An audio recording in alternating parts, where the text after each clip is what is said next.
আচ্ছা দেখুন তো অনেক এপরি ব্যক্তি অଛନ୍ତି ଯେଉଁମାନେ ବ୍ୟାକସ୍ଲାଇଡ୍ ହେଇଯାଉଛନ୍ତି, ଅନେକ ଏପରି ବ୍ୟକ୍ତି ଅଛନ୍ତି ଯେଉଁମାନେ ପ୍ରକୃତରେ ଗୁରୁତର ଭାବରେ ନିଜ ମଧ୍ୟରେ ଲୁଚିକି ପାପ କରୁଛନ୍ତି। ହେଇପାରେ ସେମାନଙ୍କୁ ଲାଗୁଥିବ କି ମୋହର ଦୁର୍ବଳତା କେହି ଜାଣୁନଥିବେ, ହେଇପାରେ ସେମାନଙ୍କୁ ଲାଗୁଥିବ ମୋହର ଗୁପ୍ତ ପାପ କିଏ ଜାଣୁନଥିବେ। ଏଇ ଗୁପ୍ତ ପାପ କଣ କରେ? ଦିନକର କଥା, ମଶା ମରିଲା ପରେ ଶୈତାନ ଖୋଜିବାକୁ ବାହାରିଲା। ଶୈତାନ ମଶା ବଞ୍ଚିଥିଲା ବେଳେ ଖୋଜିଲା ନାହିଁ, ଶୈତାନ ମଶାର ମୃତ୍ୟୁ ପରେ ଖୋଜିବାକୁ ବାହାରିଲା। ଆଉ ଯେତେବେଳେ ଶୈତାନ କଣ କଲା ନା ମଶାକୁ ଖୋଜିବାକୁ ବାହାରିଲା, ସେଇ ସମୟରେ ଶୈତାନ କେଉଁ ବିଷୟକୁ ଖୋଜୁଥିଲା? ତାହା କଣ?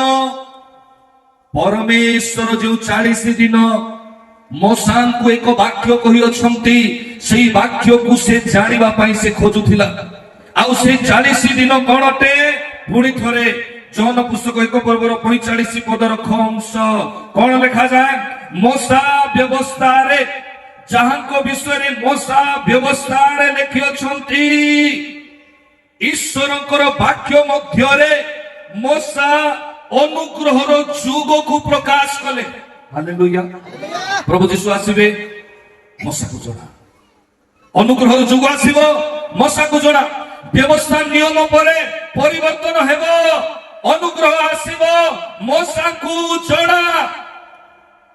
ହେଲେ ଶୈତାନ ଗଲା ଆଉ ଦେଖିବାକୁ ଚେଷ୍ଟା କଲା ନା ପ୍ରକୃତରେ ମୁଁ କେମିତି ଜାଣିପାରିଲି ନାହିଁ ସେ ପର୍ବତ ଉପରେ ସେ କଣ କଥା ହେଲେ। ମୁଁ କେମିତି ଜାଣିପାରିଲି ନାହିଁ ମୁଁ ପର୍ବତ ଉପରେ କଣ ସେ କଥା ହେଲେ? ମତେ ଜାଣିବା ଦରକାର।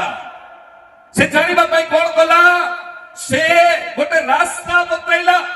ଆଉ ସେ ରାସ୍ତା କଣ ଥିଲା? ପାପ ଆତ୍ମାର ରାସ୍ତା ଥିଲା। ସେଇ ପାପ ଆତ୍ମା କଣ ଥିଲା?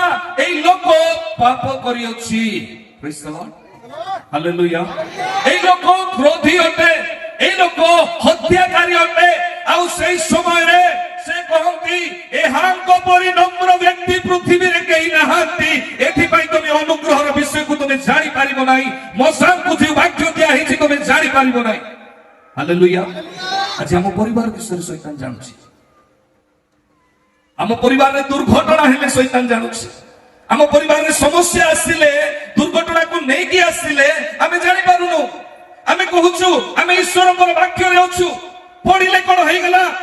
ଆମେ କହୁଛୁ ଆମେ ପ୍ରକୃତରେ ଆମେ ଜାଣିପାରୁଛୁ ଈଶ୍ୱରଙ୍କର ବାକ୍ୟ କଣ ଅଟେ? ସର୍ବପ୍ରଥମେ ପରମେଶ୍ୱରଙ୍କର ଯୋଜନା ଅଟେ।